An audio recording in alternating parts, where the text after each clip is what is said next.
طواف عشق از سمیرہ حمید ایپیسوڈ 9۔ ابن منصور انہیں ڈھونڈ رہا، ایک ایک اونٹ کے پاس جا رہا تھا، ایک ایک کو دیکھ رہا تھا۔ وہ پاگل ہو چکا تھا۔ عزیزہ نے سر اٹھا کر آسمان کی طرف دیکھا۔ اس نے سوچا بھی نہیں تھا کہ ایسے کاروان حج میں ہزاروں لوگوں کے سامنے درویش اونٹ پر سوار، خاموش صحرا اور کھلے آسمان کے نیچے انہیں طوائف طوائف پکارا جائے گا۔ حاجیوں کے کارواں میں ان کا ماضی انہیں پتھروں کی طرح مارا جائے گا۔ طوائف طوائف، انہیں نام سے نہیں گناہ سے پکارا جائے گا۔ انہیں انسان نہیں صرف طوائف سمجھا جائے گا۔ جو عہد کیے ہیں ان پر قائم رہنا۔ مومن بال سے باریک، تلوار سے تیز سراغ پر چلتا ہے۔ جو عہد کیے تھے وہ نبھانے عزیزہ لٹک کر اونٹ سے اتری تھی۔ اس نے اترنے میں بہت جلدی کی تھی، اس سے پہلے کہ ابن منصور انہیں ڈھونڈ لیتا، اس سے پہلے کہ وہ ہاتھ کا اشارہ کر کے ان کی طرف انہیں پھر طوائف طوائف کہتا، اس سے پہلے اس نے اس کا غرور چھین لیا، اپنا رتبہ قائم رکھا، اپنی بڑائی کو کمتر نہیں ہونے دیا۔ اسے فخر تھا کہ وہ تائب ہو چکی ہے، وہ ایک لمحے کے لیے بھی شرمندہ ہونے والی نہیں تھی۔ ساری دنیا ہاتھوں میں پتھر پکڑ لیتی، ساری دنیا مل کر طوائف طوائف پکارتی، تو بھی وہ اللہ کے رحم پر شک کرنے والی نہیں تھی، تو بھی وہ پلٹ کر واپس قبا خانے جانے والی نہیں تھی۔ ساری دنیا مل کر انہیں دنیا سے نکال دینے والی تھی، تو بھی لٹک کر ہی آمنہ نیچے آ گئی۔ لیکن جنت، وہ دل کی کمزور تھی نا، وہ رو رہی تھی۔ اس کے دل سے ایک درد بھری ٹیس اٹھی کہ وہ درویش اونٹ پر سوار ہی نہ ہوتی تو اس ٹیس سے ہی مر جاتی۔ وہ سہم گئی، تڑپ اٹھی۔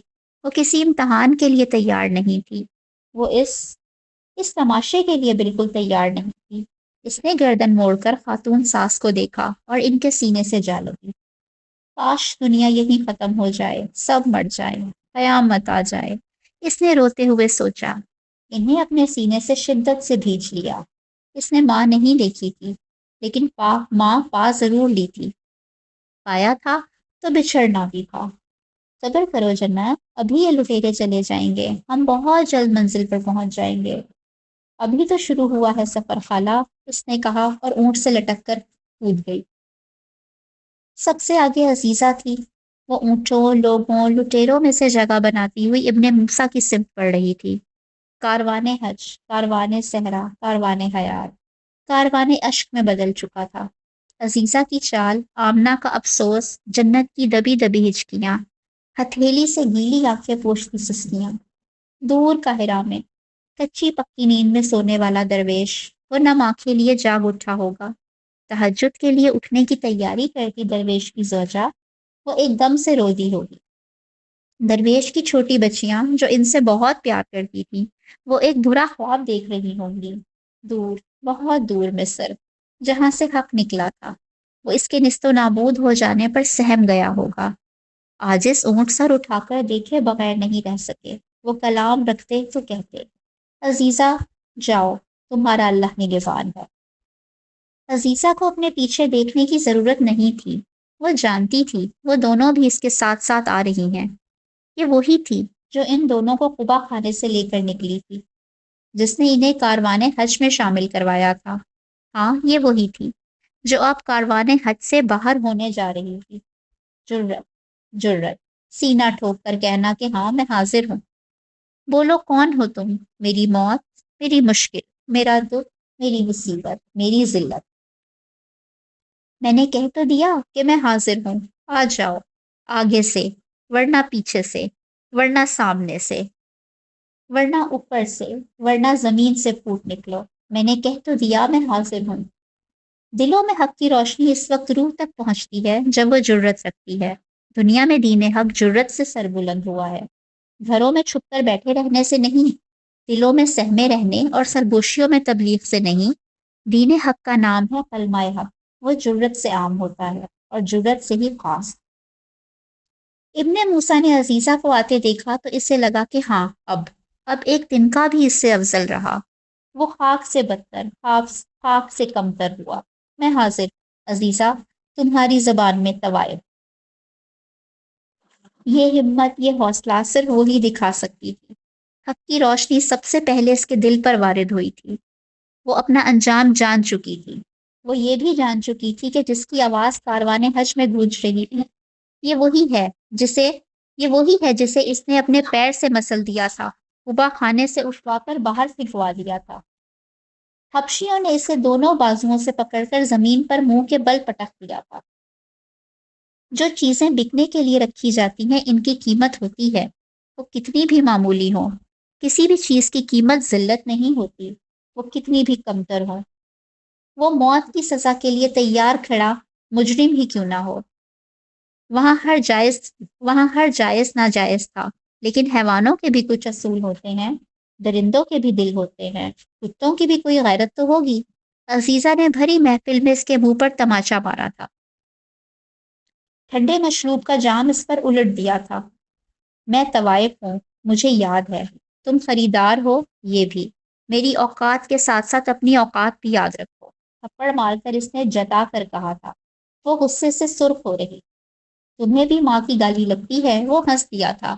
مائیں تو شریفوں کی ہوتی ہیں، ان شریفوں کی جو یہاں آتے ہیں، تمہیں نہیں لگتی؟ وہ اس سے پوچھ رہی تھی۔ جس گالی کے لیے اس نے تھپڑ کھایا تھا، اس سے گندی گالی دے کر اس نے کہا تھا، نہیں چاہو تو رات بھر دیتی رہو۔ وہ تھپڑ کھا چکا تھا اور ابھی تک اسے اس کی ادا سمجھا تھا۔ وہ اس ضرب کو غیرت میں نہیں بدلنا چاہتا تھا، ورنہ بہت مسئلہ ہو جاتا۔ لٹیرے اتنی غیرتیں نہیں پالتے۔ وہ قافلے لوٹ وہ قافلے لوٹے گا یا اپنی قسموں کی ناز برداریاں کرے گا؟ تم غلط جگہ آئے ہو، بہتر ہے چلے جاؤ۔ قبا خانے کی اینٹ عبادت گاہ کا راستہ دکھا رہی ہے، نہیں باہر کا راستہ، کہہ کر رخ موڑ کر وہ سیڑھیاں اترنے لگی تھی کہ اس نے چلا کر کہا تھا، رات ابھی باقی ہے، تمہاری ماں کی شان میں کچھ قصیدے ابھی ادھورے ہیں، سنتی جاؤ۔ اس نے وہیں سے پلٹ کر دیکھا تھا، یہ ادھورے قصیدے پورے کر کے دیکھ لو، زبان گدی کے پیچھے سے نکالوں گی اور اپنی ایڑی سے مسل دوں گی۔ وہ سردار تھا، وہ بھی ڈاکوؤں کا، اسے عادت نہیں تھی عورتوں کی، وہ بھی طوائفوں کی للکار سننے کی۔ کسی دوسرے کے ہاتھ سے مشروب پکڑ کر اس کے منہ پر انگاروں کی طرح اچھال کر وہی گالی دی تھی جس پر وہ پہلی بار بھڑک اٹھی تھی۔ طوائفوں کو اپنی اوقات پہچاننی چاہیے، ورنہ اپنی حد۔ اس رات اس نے کہا تھا۔ عزیزہ نے ایک اشارہ کیا تھا۔ دیو قامت محافظ نے آ کر اسے پیچھے سے پکڑ لیا تھا، اسے منہ کے بل نیچے گرا دیا تھا۔ اس کی گردن پر اس کا وزنی پیر تھا۔ آگے بڑھ کر عزیزہ نے جوتے سمیت اپنی ایڑی سے اس کا منہ مسل دیا۔ حیوانوں کے بھی کچھ قاعدے قانون ہوتے ہیں، تم ان سے بھی بدتر ہو۔ حیوان مہینوں قاہرہ کے اس قبا خانے کے چکر لگاتا رہا تھا، لیکن جو جگہ جتنی مشہور ہو، وہاں اتنے ہی اثر و رسوخ والے لوگ موجود ہوتے ہیں، جو اپنے دم خم سے کسی کو دم نہیں مارنے دیتے۔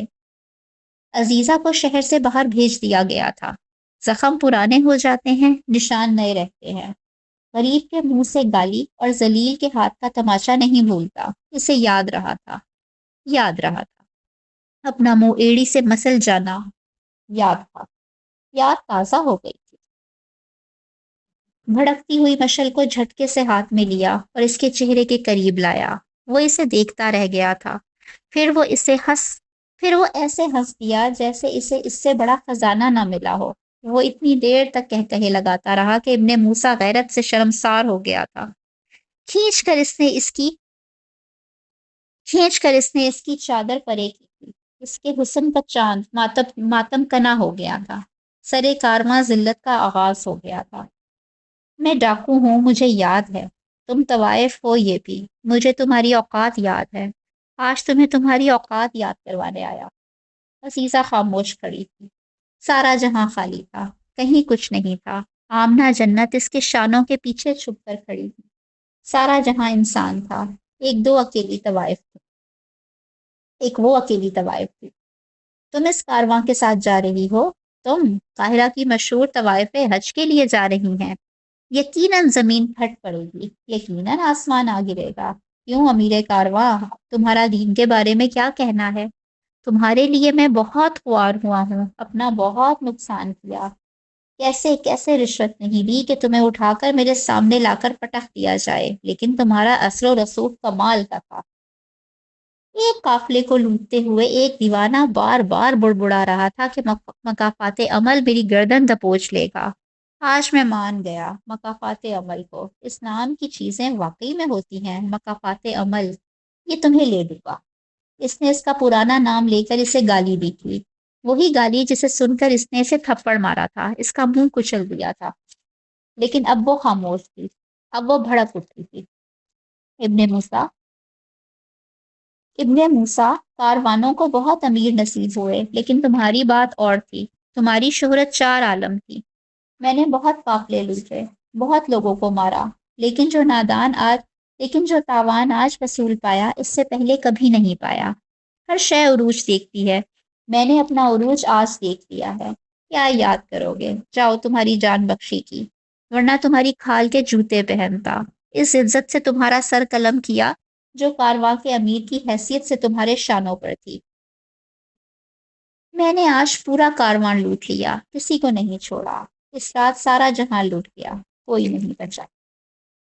چلیں جی، چینل کو سبسکرائب کریں، ویڈیو کو زیادہ سے زیادہ شیئر اور لائک کریں، اور اپنا خیال رکھیں۔ ملتے ہیں نیکسٹ ویڈیو میں۔ اللہ حافظ۔